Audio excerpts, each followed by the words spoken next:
अस्सलाम वालेकुम रहमतुल्लाहि वबरकातुहू। आज हम अदबी इस्तिलाहात में करेंगे इल्म बयान। क्या पढ़ेंगे? इल्म बयान। इल्म बयान से क्या मुराद है? ऐसा इल्म है जिसके क़वाइद ज़ाबित जानने से एक ही बात को कई तरीक़ों से बयान किया जा सकता है। यानी तहरीर व तकरीर की खूबियों के ज़िक्र और इनकी बहस को क्या कहते हैं? इल्म बयान कहते हैं। तहरीर व तकरीर की खूबियों के ज़िक्र और इनकी बहस को क्या कहते हैं? इल्म बयान कहते हैं। इल्म बयान की इक़साम कितनी हैं? तशबीह, इस्तारा, मिजाज मुरसल, कनाया, तलमीह। अब सबसे पहले आज हमने क्या करना है?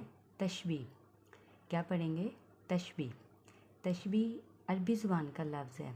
तशबीह का लफ्ज़ शुबह से निकला है, जिसका मतलब है मुशाहबत पैदा करना या दूसरी चीज़ के मानिंद करार देना। तशबीह का क्या मतलब है? मुशाहबत पैदा करना या दूसरी चीज़ के मानिंद करार देना। यानी तशबीह के तारीफ़ को अगर हम देखें तो क्या आएगी? किसी चीज़ की मुश्तरक खूबी की बिना पर, किसी चीज़ की मुश्तरक खूबी या ख़ामी की बिना पर किसी दूसरी चीज़ के मानिंद करार दिया जाना क्या कहलाता है? तशबीह कहलाता है। अब एग्जाम्पल देखें। चश्मे का पानी बर्फ़ की मानिंद ठंडा है। चश्मे का पानी बर्फ़ की मानिंद ठंडा है। यानी चश्मे के पानी को तशबीह दी जा रही है बर्फ़ से। किससे तशबीह दी जा रही है?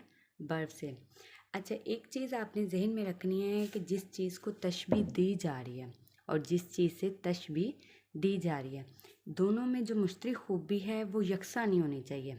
एक में कम और दूसरी में जिससे तशबीह दी जा रही है उसमें ज़्यादा होनी चाहिए, तो ही वो तशबीह कहलाएगा, वरना वो क्या कहलाएगा?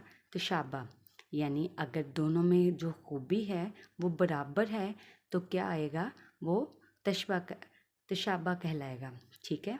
अब चश्मे का पानी बर्फ़ की मानिंद ठंडा है, यानी कि चश्मे के पानी को बर्फ़ पर तशबीह दी जा रही है, तो ये क्या है? तशबीह कहलाएगा। अब चश्मे का पानी इस चश्मे की मानिंद ठंडा है, यानी चश्मे का पानी दूसरे चश्मे की मानिंद ठंडा है।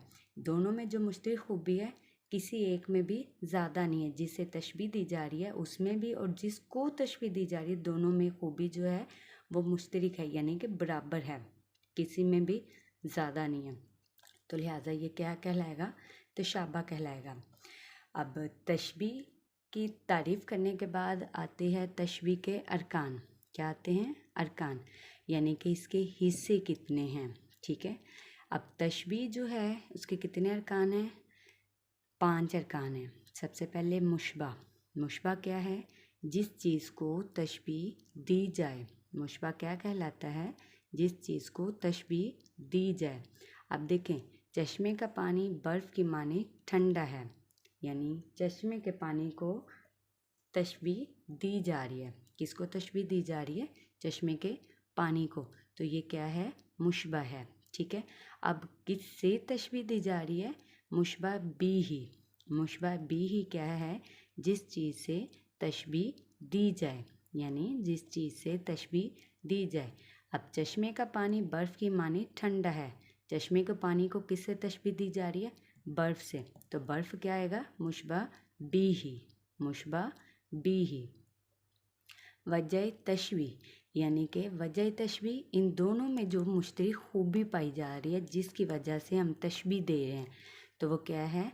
ठंडा, यानी पानी का ठंडा होना, बर्फ़ की ठंडक, तो दोनों में वजह तशबीह क्या है? ठंडा। इस जुमले में वजह तशबीह क्या है? ठंडा। अब उसके बाद है मुशबा, और मुशबा बी ही को जिन हरूफ की मदद से हम तशबीह देते हैं, हरूफ तशबीह। हरूफ तशबीह जो तशबीह के लिए हरूफ इस्तेमाल होते हैं।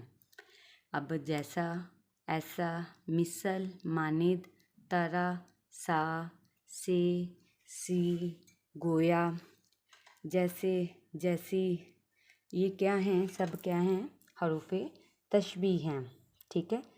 हरूफ तशबीह के बाद आती है गर्ज़